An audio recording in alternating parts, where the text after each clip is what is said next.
Hello नमस्ते प्रणाम। आप सब कैसे हैं? मैं आशा करती हूँ कि आप लोग अच्छे होंगे। मैं शिव भक्त उर्मिला देवी अपने यूट्यूब चैनल में आप सभी का स्वागत करती हूँ और करती ही रहूंगी। फिर से मैं छठ पूजन गीत गाने जा रही हूँ। पसंद आए तो लाइक सब्सक्राइब से जरूर कीजिएगा और कमेंट में जरूर बताइए मेरे गीत आप लोग कैसा लगा प्लीज।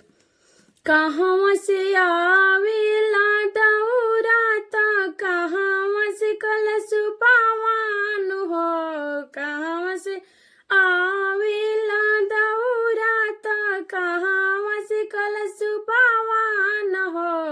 ए छठी माई कहाँ से आवे फल फूला वात सब तिवई छठे कार्य हो।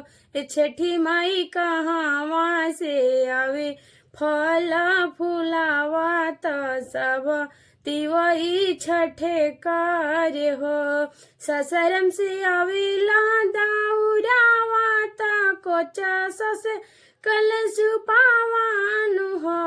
ससरम से आवे लादाउरावात कोचा ससे कलश पावान हो।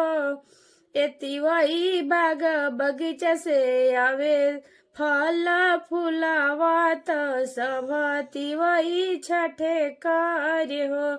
तिवई बाग बगीचा से आवे फल फूलावात सब तिवई छठे कार्य हो।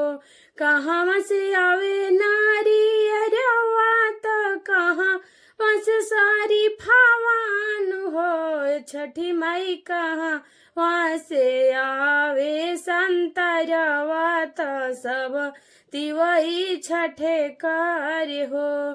कहाँ से आवे नारी अरवात, कहाँ से सारी फावान हो। छठी माई कहाँ वहाँ से आवे ला संतरवात सब तिवई छठ कार्य हो।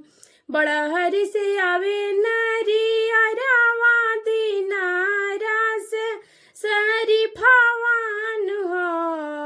बड़ा हरि से आवे नारी अरवा दीनारा से सारी फावान हो। तिवई धरपुरा से आवेला संतरावात सब तिवई व्रत कार्य हो। तिवई धर्मपुरा से आवेला संतरावात सब तिवई छठ कार्य हो। कहाँ से आवेला दाउरावात, कहाँ से कलश पावान हो।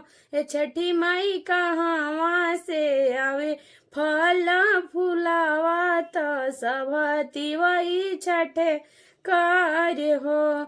ससरम से आवेला दाउरावात कोचा ससे कलश पावान हो। तिवई